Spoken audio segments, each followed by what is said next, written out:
Should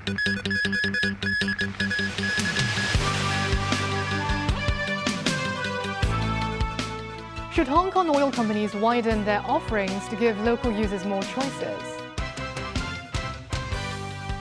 Petrol taken from two Mun trucks in suspected overnight theft. And Washington claims it destroyed Iranian mine-laying vessels.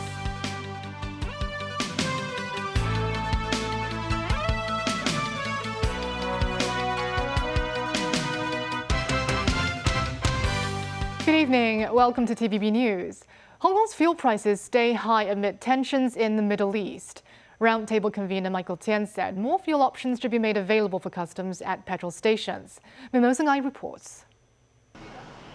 Triggered by the Middle East war and the global crude oil prices, Hong Kong's fuel prices continue to stay high. At a petrol station in Wan Chai, the pump prices for each litre of fuel have climbed above $30. Stanley Zheng, chairman of the Lok Ma Chau China-Hong Kong Freight Association, said large corporations could receive notable discounts from oil companies. He said fuel companies will only charge less than $10 per litre for their big corporate customers, despite the existing diesel price per litre being above $30, meaning the discount is more than 70%. But for other drivers, Zheng said they have far less discount. Former lawmaker Michael Tian from the Roundtable questioned Hong Kong's limited fuel options at petrol stations. The government should pressure the oil companies in Hong Kong to broaden their offering and not just sell the most expensive level gasoline in Hong Kong. That's what government should do, and that's what I expect them to do. Tian thinks the turmoil in the oil market will persist for some time, adding that it could trigger a surge of drivers switching to electric cars before the government's one-for-one replacement scheme ends this month. Meanwhile, online videos shows that long queues of cars line up at Guangzhou petrol stations. On the mainland, the adjustment of fuel prices came on Tuesday, but the prices are still only one-third of those in Hong Kong, with prices of 95-octane and 98-octane petrol ranging from 7.66 to 9.5 yuan. A Zhuhai petrol station staff said that about 70 to 80% of their customers come from Hong Kong. Mimosa Ngai, TVB News. Since the outbreak of the Middle East war, the retail price of automotive fuel in Hong Kong has been steadily rising. Customs Commissioner Chan Sek-tat said he has noticed recent instances of individuals smuggling petrol from the mainland into Hong Kong for sale, emphasizing that customs will intensify its crackdown. Chan said the sale of untaxed petrol is a criminal offence and Hong Kong customs will vigorously combat this. Chan added the buying of untaxed petrol involves not only tax evasion, but also creates significant fire risks, posing a considerable danger to the vehicles and surrounding neighbours.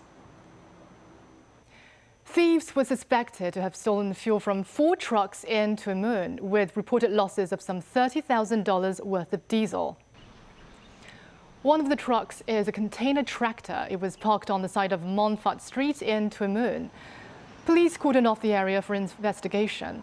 The owner said he filled up the tank with fuel last night. When he went to retrieve the vehicle this morning, he found both fuel tank caps open and the tanks empty. He suspected fuel theft and reported it to the police. Police officers arrived at the scene and found the tanks of 3 nearby trucks were broken into.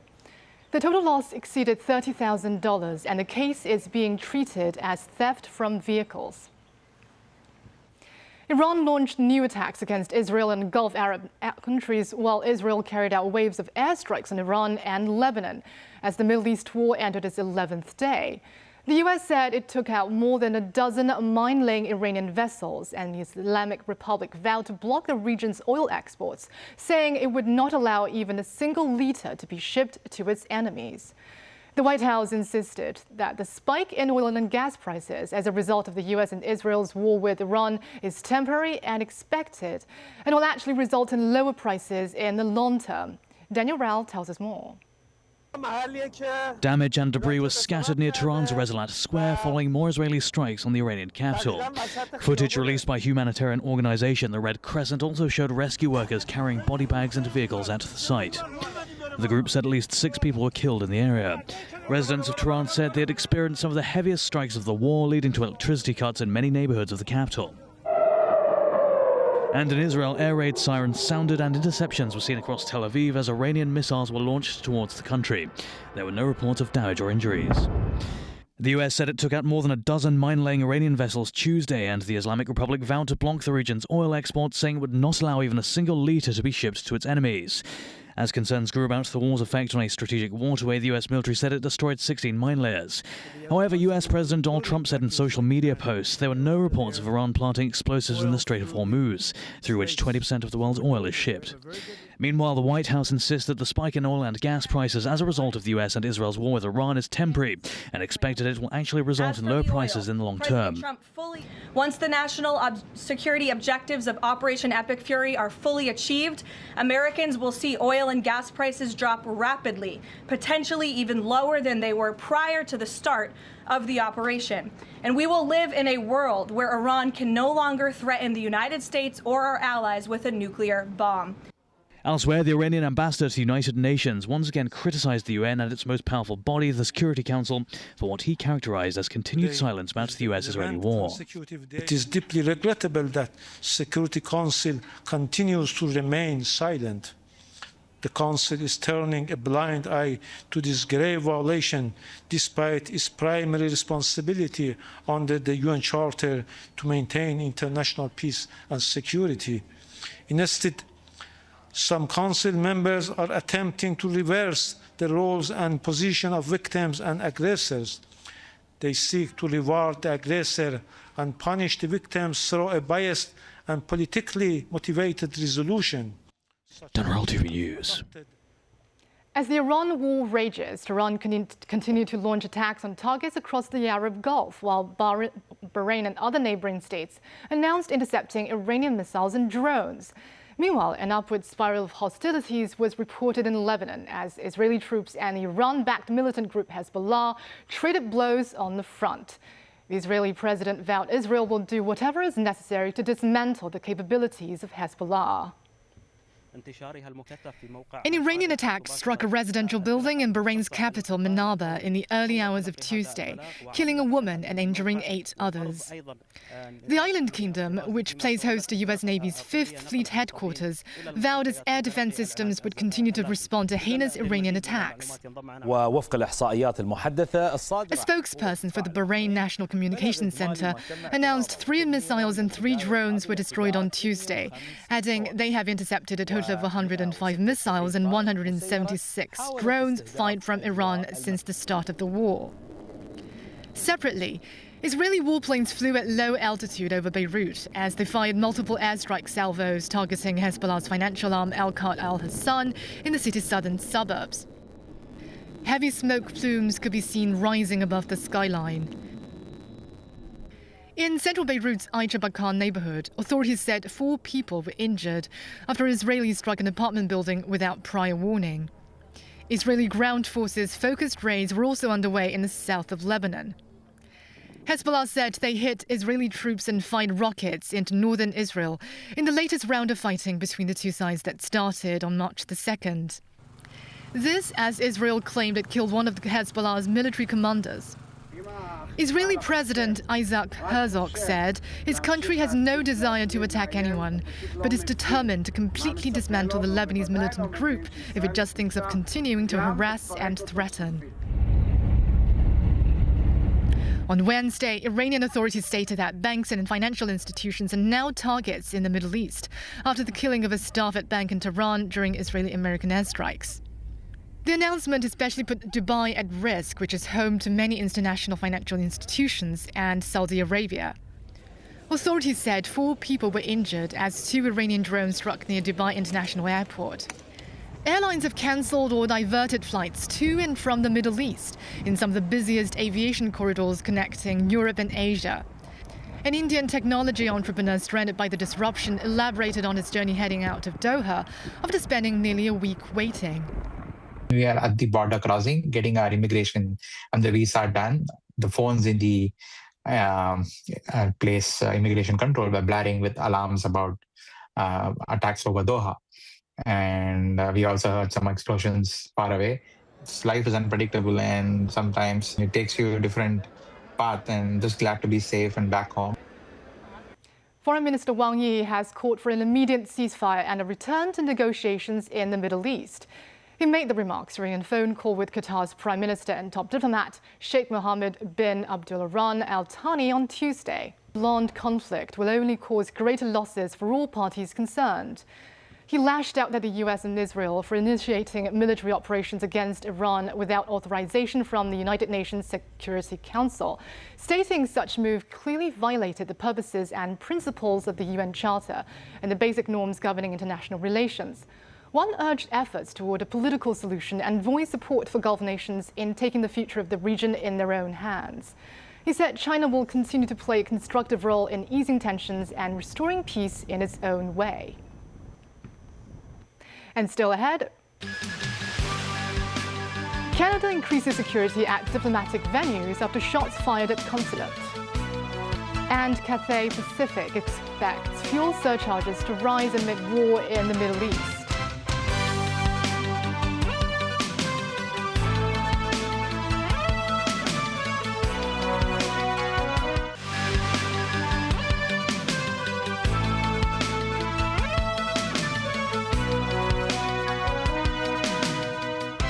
Welcome back. Canadian police are investigating after the US consulate in downtown Toronto was hit by gunfire. Nobody was injured. Royal Canadian Mounted Police Chief Superintendent Chris Leather called it a national security incident and said the National Police Force is working with Toronto police to understand the motive. Leather said the American and Israeli consulates, as well as embassies in Ottawa, will see an increase in security. At this time, the INSET team has been engaged, as this is a national security incident, and we are working with Toronto Police and others to understand the motivations of those involved.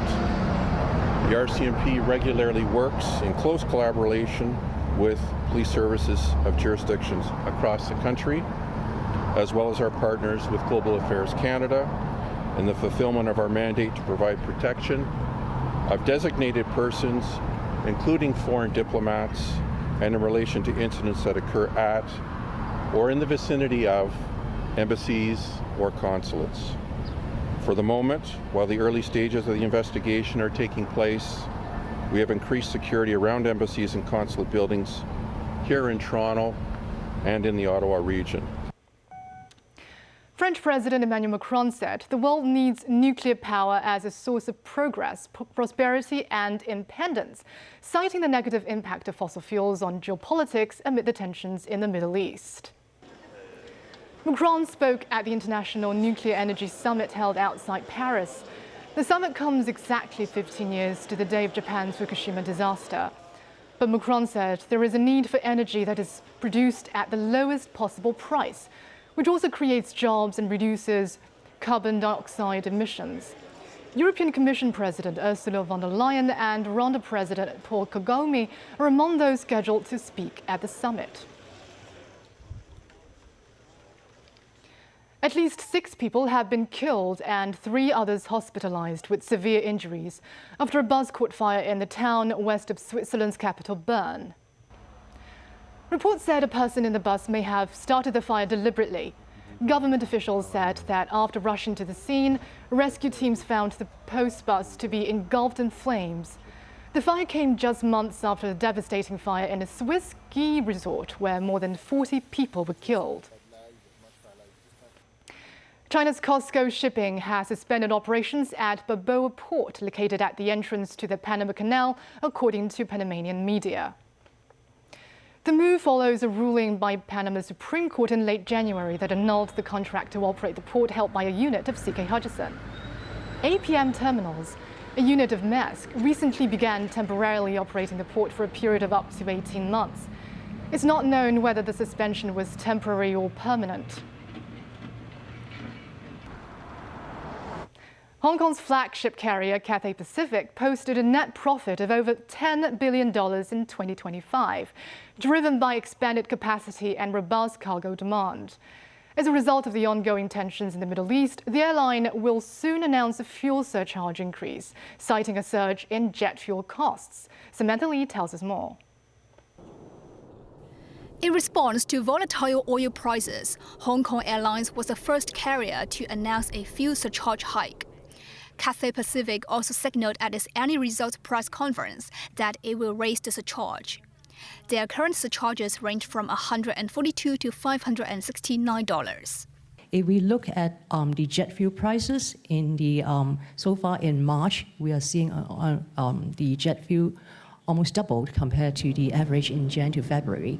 So as the fuel surcharge is based on Singjet or jet fuel as a reference point, so we can expect that fuel surcharge will also go up because of the current unusual situation. As to whether ticket prices will also be affected, the carrier says it depends on global supply and demand.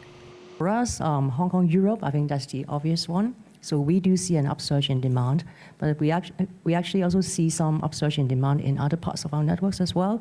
For example, Indian to North America, that is also a routing which relies heavily on Middle Eastern hubs previously. So we do also see travelers trying to find alternatives for these itineraries. In 2025, Cathay's net profit went up 9.5% to $10.8 billion. Its subsidiary, HK Express, however, recorded a wider loss of $996 million. In addition to a pay rise this year for the entire group, staff may also receive a total of 11 weeks' salary through discretionary bonuses. Samantha Lee, TVB News. The fourth session of the 14th National Committee of the Chinese People's Political Consultative Conference concluded today.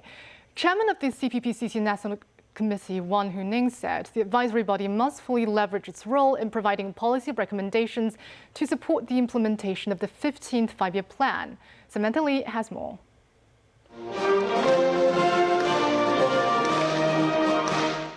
The closing meeting took place at the Great Hall of the People this morning, attended by President Xi Jinping and other state leaders. Chairman of the CPPCC National Committee, Wang Huining, chaired the meeting, where members approved a series of documents, including the Standing Committee's work report. A political resolution was also passed with 2,057 votes, which emphasized the CPPCC's role in offering advice and suggestions regarding the 15th Five-Year Plan. 坚定不移贯彻一国两制、港人治港、澳人治澳、高度自治方针。 The resolution also mentioned the resolute implementation of one country, two systems, Hong Kong people administering Hong Kong, Macau people governing Macau, and a high degree of autonomy. Samantha Lee, TVB News. Jimmy Lai, founder of Next Digital, had his conviction overturned on appeal in a case about the illegal use of land in Zhenguanou Industrial Estate.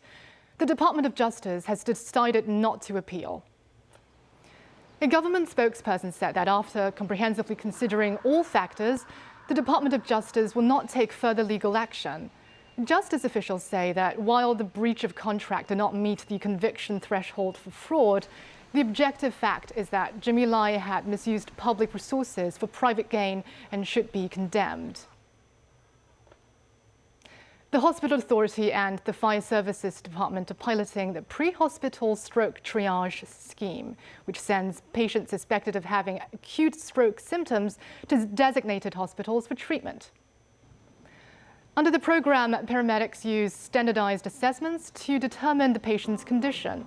If a patient is suspected of having a large blood vessel blockage, the A&E department of a designated hospital with the appropriate treatment services will be notified and will prepare in advance. Patients from Sha Tin, Tai Po and North District will be sent to Prince of Wales Hospital. Patients from Tu Mun and Yuen Long will be sent to Tu Mun Hospital, avoiding the need for transfers and maximizing the golden hour for treatment. Since its launch at the end of last year, the program has helped 52 patients. A toy was thrown from a high-rise building in Zhangzhou, damaging a car parked on the road. No one was injured. Police found a young boy alone in the apartment and later arrested his mother. Online footage shows an object falling out of an apartment window, hitting a parked car. Several other toys were on the ground. Police later entered the unit on Tainan Street and found a 4-year-old Ugandan boy alone. The boy's 28-year-old mother was arrested on suspicion of child abuse or neglect. And that's the news. Thank you for watching.